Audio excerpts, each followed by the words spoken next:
আমার নাম রাজাজি, নিউ কলেজে ফার্স্ট ইয়ারে পড়ি। আমার আর আপনার দৃষ্টিভঙ্গি একেবারে আলাদা, তাই কিন্তু আমার নিজের মতটাও আমার জানানো উচিত।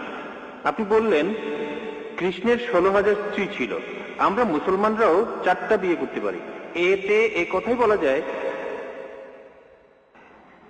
বলা যায় যে এই দুইটা ধর্মই একসাথে মহিলাদের অধিকার থেকে বঞ্চিত করছেন।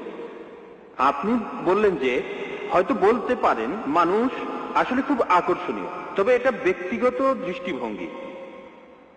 আর যদি এভাবে ব্যাপারটা দেখেন, আপনাদের দেখার ভুল আছে, আপনাদের চিন্তায় ভুল আছে। সৌন্দর্যের যে ধারণা সেটাও সময়ের সাথে বদলায়। একসময় ক্লিওপেট্রা ছিল সবচেয়ে সুন্দরী, কিন্তু এখন আর তেমনটা নেই। এখন ঐশ্বরিয়া রাই হলো 1 নম্বর। আর আপনি বললেন যে মূল ধর্মগ্রন্থ পড়তে, কিন্তু এতে করে কিছু উগ্রবাদী আর মৌলবাদী তৈরি হয়। আপনি যখন কোনো ধর্মে বিশ্বাস করবেন তখন নিজের অন্যায়টাকে অন্যায় মনে হবে না। আর সেটাই ঠিক সেরকমই ঘটনাই ঘটেছিল গুজরাটে। 2000 মুসলিমকে সেখানে খুন করা হয়েছে, কেউ তাদের বাঁচাতে আসেনি। কিছু কমিউনিস্ট আর ডেমোক্রেট দল এগিয়ে এসেছিল। লোকজন ধর্মীয় মূল্যবোধের উপর আস্থা হারিয়ে ফেলেছে, আর আপনাদের মতো মানুষের কাছে এই ধর্মীয় মূল্যবোধটাই সবচেয়ে বড়। এসব ধর্ম উগ্রবাদী মানুষ তৈরি করে। তাই মানুষজনকে তাদের প্রাপ্য স্বাধীনতাটা দেন, যাতে করে তারা সমাজতান্ত্রিক আন্দোলনে যোগ দিতে পারে, যেমন কমিউনিস্ট আন্দোলন। ধন্যবাদ। ভাই মনে করেন তিনি একজন কমিউনিস্ট। আপনি খুব সুন্দর প্রশ্ন করেছেন। তিনি বললেন যে যখন হিন্দুইজম অনুমতি দিচ্ছে কৃষ্ণের 16,108 জন স্ত্রী, ইসলামের বহু বিবাহ অনুমতি আছে, তাহলে হিন্দুইজম আর ইসলাম একসাথে মহিলাদের অত্যাচার করছে কেন? আপনার মত অনুযায়ী, আপনার কথা অনুযায়ী ক্লিওপেট্রা একসময় সবচেয়ে সুন্দরী ছিল, এখন আর নেই। ঐশ্বরিয়া এখন 1 নম্বর। আমার জন্য না, আপনার জন্য। আপনার কাছে যা সুন্দর আমার কাছে নাও হতে পারে, আপনার সঙ্গে একমত। এটা দৃষ্টিভঙ্গির ব্যাপার। আমি একমত, ঐশ্বরিয়া রায় আপনার জন্য 1 নম্বর হতে পারে, আমার জন্য না। তাহলে বুঝতে পারছেন এক এক জায়গার নিয়ম হচ্ছে এক এক রকম। আমি উদাহরণ দিয়েছি, আমেরিকায় যেটা ভদ্রতা সেটা এখানে অভদ্রতা, আমেরিকায় যেটা অভদ্রতা সেটা এখানে ভদ্রতা। এটাকে ঠিক করবে? আপনার কথা মানলাম। আপনি যদি ভাবেন একাধিক স্ত্রীর অর্থ মহিলাদের অত্যাচার করা, তাহলে লক্ষ লক্ষ মহিলাদের দায়িত্ব কে নেবে? আপনি। তাদের কে দেখবে? আপনার কমিউনিস্ট আন্দোলন দেখবে? আল্লাহ মানুষ জাতির সমস্যার সমাধান দিয়েছেন এই পবিত্র কোরআনে। সেই সমাধানটা আপনি হজম করতে পারছেন না। আমি আপনাকে একটা প্রশ্ন করছি, বর্তমানে পুরুষের চাইতে মহিলা কয়েক লক্ষ জন বেশি, কে তাদের দায়িত্ব নেবে? কে? যদি প্রত্যেক মাসে তাদের সাহায্য করেন, সেই সাহায্যটাই আসলে যথেষ্ট নয়।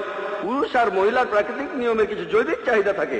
আল্লাহ কোরআনে বলছেন, সূরা রুমের 21 নম্বর আয়াতে উল্লেখ আছে, আল্লাহ তোমাদের হৃদয়ে ভালোবাসা আর দয়া সৃষ্টি করেছেন। আমি একজন ডাক্তার হিসেবে বলছি, একজন মহিলা সারা জীবন কুমারী থাকতে পারে না। এটা অসম্ভব। আপনি এখন কি করবেন? এদের কি হবে? এরা পতিত হবে। আপনার কমিউনিস্ট এদের কি করতে পারবে? এর সমাধান কি? কোনো সমাধান নেই। আল্লাহ আমাদের এই সমস্যার সমাধান দিয়েছেন, সেই সমাধানটা হজম করতে পারছেন না। তাহলে এখানে সমস্যাটা হলো সমাধান পছন্দ হচ্ছে না, আপনি সমাধান দেন। এর চেয়ে ভালো সমাধান কি দিতে পারেন? ইসলামে একাধিক বিয়ে করাটা আবশ্যিক নয়, 4টা বিয়ে করা আবশ্যিক নয়। আমি এমন কোন ইন্ডিয়ান মুসলিমকে চিনি না যার 4টা স্ত্রী, কাউকে চিনি না। অন্যান্য কিছু বিদেশি মুসলিম আছেন। আপনাকে বুঝতে হবে ভাই, এটাই হলো সমাধান। সব পুরুষই একাধিক বিয়ে করতে পারে না, সবাই করতে পারে না।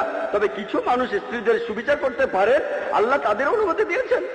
তারা যদি সুবিচার করতে পারে, আপনার সমস্যা কোথায়? কোথায় মহিলাদের অত্যাচার করছি? আমরা তাদের সম্মান করছি। আপনি যে আমেরিকা তথাকথিত আধুনিক কালচারের কথা বলছেন, আর্ট কালচারের নামে তারা কি করছে? তারা মহিলাদের অসম্মান করছে। আপনি যে নারী স্বাধীনতার কথা বলছেন, সেটা আসলে স্বাধীনতার নামে শরীরকে শোষণ করছে, সম্মানের অবমাননা করছে, আর আত্মাকে বঞ্চিত করছে। পশ্চিমা সমাজ আসলে মহিলাদের অধিকার দেওয়ার কথা বলে তাদের নামিয়ে দিচ্ছে উপপত্নীর স্তরে, রক্ষিতার স্তরে। তারা সমাজের প্রজাপতি, যারা আর্ট কালচারের পর্দার পেছনে থাকে। আর্ট আর কালচারের নামে ঐশ্বরিয়া রায়, সে আবার কে? মডেলিং, তাই তো? ঠিক না? এখানে আপনাকে সঠিকভাবে চিন্তা করতে হবে।